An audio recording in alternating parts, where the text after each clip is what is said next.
Türkmenistanda COVID-19 meňzeş alamatlar bilen barha köp adamlaryň hastaxanalara düşýändigi, munyň bilen baglykda ýurtda ölüm hadisalarynyň hem artýandygy aýdylýan döwri türkmen häkimetleri gosmaça howpsuzlyk çäreleriniň görüljekdigini öňe sürüp, mekteplerde okuwlaryň adatdaky ýaly 1-nji sentýabrda başlanjakdygyny iglan etdiler. Bu aralykda azatlyk bilen söhbetdeşip bolan ene atalar häzirki ýagdaýda çagany mektebe iýermek onuň jan saglygynyň tewekkelçiligi salmakdyr diýip bu özgörüşleri alada bildirdiler. Türkmenistanda ýeki hadisasy hem resmi taýdan tasdiklanmadyk pandemiýa aladylary bilen baglylykda 1-nji sentýabrda mekteplerde başlanjak sapaklar täze düzgünlere laýyklykda geçiriler. Bu barada Türkmenistanyň bilim ministri şu ýylyň 14-nji awgustynda 185 belgili karar kabul etdi diýip Türkmen hökümetine ýakynlygy bilen tanalýan internet neşirlerinde habar peýda boldy. Maglumata görä şu ýyl mekteplerdäki sapaklar adatdaky 45 minutyň deregine 1-nji sınıf okuwçylary üçin 25 minut,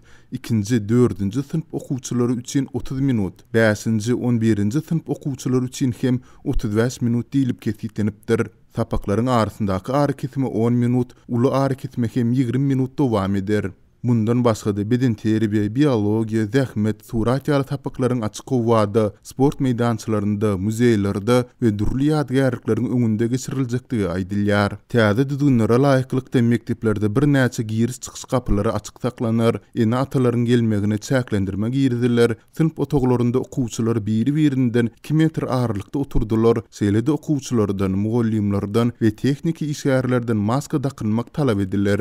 Maglumatda aýdylmagyna görä mekteplerde okuw ýylynyň başlanmagynyň öň ýany mundan soň hem her hepde sanitariýa, gigiena we dezinfeksiýa işlerini geçirmek gözüňde tutulýar. Şeýle-de mektepleriň gapylarynda mugallimleriň nowatçylyk çekip adamlaryň gyzygynyny ölçejekdigi, elleriň dezinfeksiýa edilmegine gözegçilik etjekdigi bellenilýär. Mundan başga da türkmen resmiýetleri ýaş çağlaryň bu sebäpli özlerini yaramaz duýandygy baradaky maglumatlara garamazdan sınıf otoglarynda ýüzärliň tütüsini tütetjekdiklerini hem aýdýarlar. Türkmenistanyň bilim ministrliginden bu täze düzgünler olaryň berje edilmegine nähili gözegçilik ediljekdigi, şeýle-de bularyň okuwçylaryň soňu bilen de olaryň howsarlarynyň saglygyny näme derejede gorap biljekdigi baradaky kepiler dogrusynda kommentariýa almak başartmady. Umuman bilim ministrliginiň resmi web saýtynda mekteplerdäki täze düzgünler barada düýbinden maglumat ýerleşdirilmändir. Şol bir wagtda azatlyk bilen söhbetdeş bolan türkmenistanlylar türkmen hökümetiniň koronawirusyň dünýäde pandemiýa diýilip iglan edileninden bäri tas 6 aý çemeti wagtyň içinde wirusyň ýaýramagynyň öňüni almak boýunça hiç ýyly çäre görmändigini,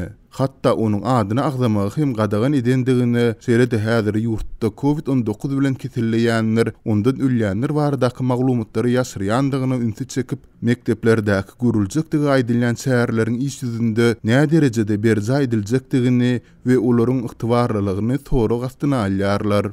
Bu ağırlıkta yurdun durulu kunjuklarında ýokary okuw jaýlaryna kabul edilen studentleri Aşgabatda göýbermezden ozal ýüriti barlygylardan geçirip başladylar. Häzir Lewapda ýokary okuw jaýlaryna kabul edilen talipleriň analizlerini alýarlar. Bu işleri 28-nji awgustda çilini geçirip gutarmak gözüňde tutulýar. Koronavirus ýüze çykarylmadyk talipler ohdy bilen Aşgabatda uğradylýar. Olar paýtagtda hem 14 gün karantinda saklanar diýip bu ýagdaýlardan habarly Lewaply çeşmelerimiziň biri 20-nji awgustda gurrun berdi. Şol bir wagtda azatlyň ýurt içindäki saglyk pudugundaky çeşmeleri COVID-19 täze ýolgonlar we ondan helak bolanlar barada maglumat berýärler. Düýün Aşgabatyň etegindäki Bagyr tebitinde 3 adam şol tanda 70 ýaşly bir lukman öýünde helak boldy. Mundan 2 hepde töwerege ozal Aşgabatyň Parahat 2-4 etrapçysynda hem bir ýaşly adam aradan çykdy diýip Aşgabatda COVID-19 ýagdaýlaryny izlerleýän çeşmelerimiziň biri 20-nji awgustda gurrun berdi. Şeýle-de Azatlyk radiosynyň redaksiýasyna COVID-19 hastasynyň rentgenden geçen suraty hem gelip gowuşdy. Türkmenistanyň Saglyk Ministrliginden we Aşgabatyň degişli saglyk idaralaryndan bular barada maglumat almak başartmady. Mary vilayatynyň aeroportunda biletli ýolawçylar barlaglardan geçenden soň hiç hili düşündürüş berilmeden uçara goýberilmeýär. Olaryň biletleri has gymmat bahadan başga ýolawçylara satylýar. Bu barada Adatlyk radiosynyň yerli habarçylarynyň biri 20 awgustda habar berdi. Her saparky uçordan takminan 15-20 adamy alyp galýarlar. Bu adamlaryň ähli resmi namalary we bileti bar.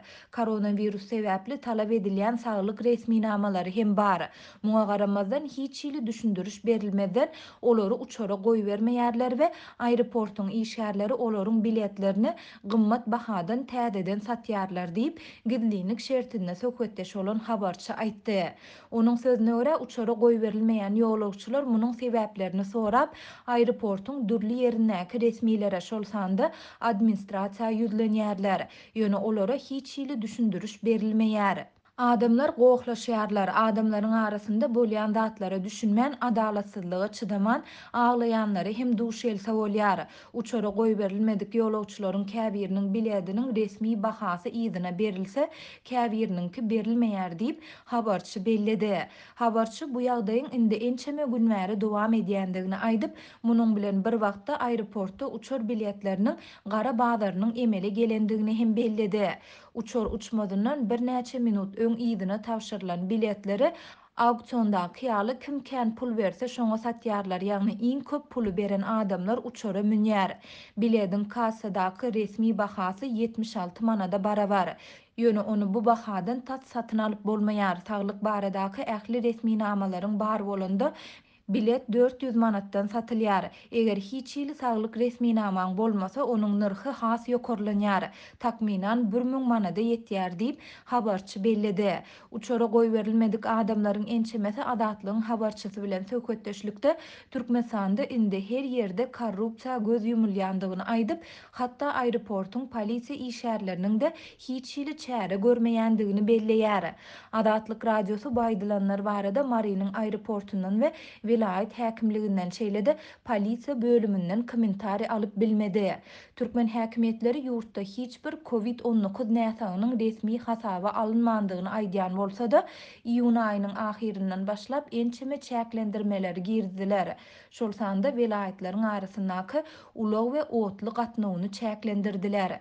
Häzirki wagtda türkmenstanlylar ýurdun beýleki sebitlerine şol sanda Aşgabatda sapar etmek üçin uçar gatnawlaryny saýlap almaly bolýarlar. Bu bolsa Adatlygyň habarçylarynyň sözüne görä, uçurda sapar etmäge isleg bildirýän adamlaryň sanynyň artmagyna we bilet ýetmezçiligine getirdi. Şu aýyň başynda Lewapdaky habarçymyz raýatlaryň paýtagta we ýurdun beýleki sebitlerine gitmek üçin bir kanun hem de hoply ýollary saýlap almaga mejbur bolýandygyny habar berdi. Enatalar çağlaryny taşlap, gadanç gözleginde transportyň häzirki hereket edýän şertlerinde sapar etmäge mejbur bolýarlar. Olaryň ýurdun beýleki sebitlerinde resmi işleri ýok. Olar gara işçiler bolup, jaý remont etmek we hakyna çörek yapmak işlerinde işleýärler. Bu adamlar Türkmenabad Aşgabat aralygyndaky otlullaryň ýapyk ýük daşaýan wagonlarynda paýtagta gidýärler. Käbir adamlar konteynerleri daşaýan ulaglarda gidip ömrüni howp astyna goýýarlar diýip Lewaply habarçy 10 awgustda gürrüň beripdi. Habarçy raýatlaryň transportyň bu usulyny saýlap almagyna karantin çäklendirmeleriniň şeýlede ykdysady kynçylyklar bilen bagly maşgallaryň güzören eklenjiniň hasta agyrlaşmagynyň sebäp bolýandygyny aýdypdy. Vilayetde bir karantin düzgünleri girdilen bolsa-da, işsiz galan maşgallara döwlet tarapyndan ne maddi ne de ady kömegi berilýär diýip habarçy belläpdi. Türkmen häkimetleri global pandemiýa bilen baglanyşykly ilatyň gündelik durmuşyna täsir ýetirýän karantin çärelerini girsede, bu çäklendirmeleriň näçe adamyň işsiz galmagyna getirendigi baradaky sanlary mälim etmeýärler. Bu aralykda Türkmen Demir Ýollary Agentliginiň resmi web-saýtynda ýolawçy otly gatnawlarynyň sentýabr aýynyň 1-ni durdulandygy habar berilýär.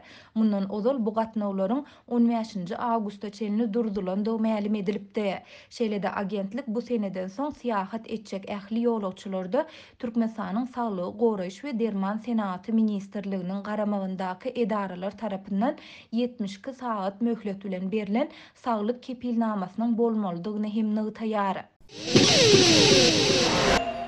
Polisiýanyň ýol gödäwçilik gullugynyň işgärleri raýatlara dürli sebäpler we bahanalar esasynda jerime salmak arkaly döwlet gaznasyny doldurmak finansiýaklaryny barha güýçlendirýäni meňzeýär. Gödäwçilik kameralaryny ulanmak, korrupsiýany azaltmak barada berilen tawsyryklar ýerine ýetirilmeýär diýip ýurt içinden oguşýan maglumatlarda aýdylýar. Ýol gödäwçiligi işgärleri howdan we etrapçasynyň jaýlarynyň olaýyny evakuatorly, düzgün bolan sürüjüleriň awtologlaryny alyp gitmek üçin enjamlaşdyrylan ýürüýte maşinli nowatçylyk çekýärler diýip Azatlygyň habarçysy 20 awgustda habar berdi. Onun sözlerine göre häkimetler jaýlaryň olaýyny az wagtlyk säginen awtologlary hem haýdan-haý maşina ýükläp çoğunludaky jerime durulgasyna alyp gidýärler we Aşgabatlylar bu hil jerime salyş usulynyň soňky wagtlarda has ýygzamlaşmagyndan nägile bolýarlar. Mundan öň Türkmenistanlylar awtologlarynyň renkleri bilen bagly köp çykdaza galmaly bolupdylar.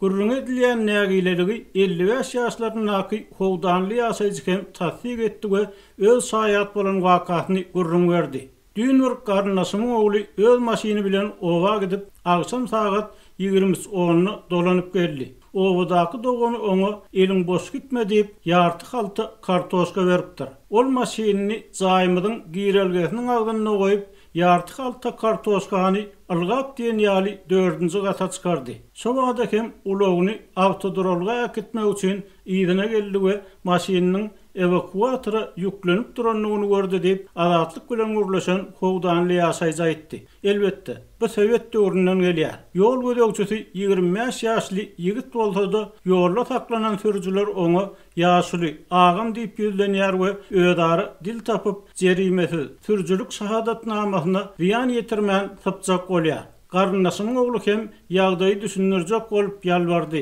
emma peýda bolmady. Onuň maşynyny çoğunludaky jerime durulgasyna alyp gitdiler diýip anonimlik şertine gurlaşan ýaşaýjy aýtdy.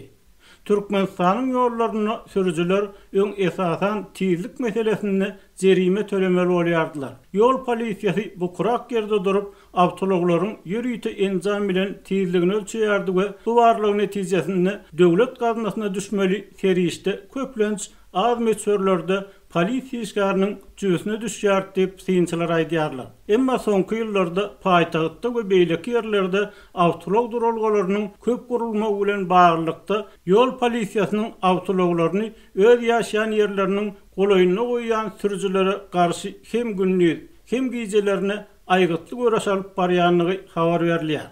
Bu bir tarapdan döwlet daşyklanyň dikusorly şäheriň ýokaryndan aýlanmagy we awtologlaryň goýulýan ýerler wagtda berk düzgünleri öňe sürmegi bilen bagly bolsa, ikinji tarapdan awtolog durulgalaryny guran adamlaryň biznesine ýokardaky ýol başçylaryň howsarlyk etmegi, olaryň müşterisiniň köpöldürmek ýerurlugy bilen düşündirilýär. Emma muňa garamazdan sürüjüleriň awtologlaryny öz ýaşaýan ýerleriniň golaýyna goýmak enliklerinden çykyp bilmezligi ýa-da az wagtlyk goýanym bilen hiç sat bolmazdy diýip pikir etmek sebäpli anonimlik şertine gurlaşan polisiýa işgäriniň aýtmagyna görä soňky döwürde awtologlaryň goýulmasy ýerler bilen bagly gadaganlyklar has köp jerime toplaýar.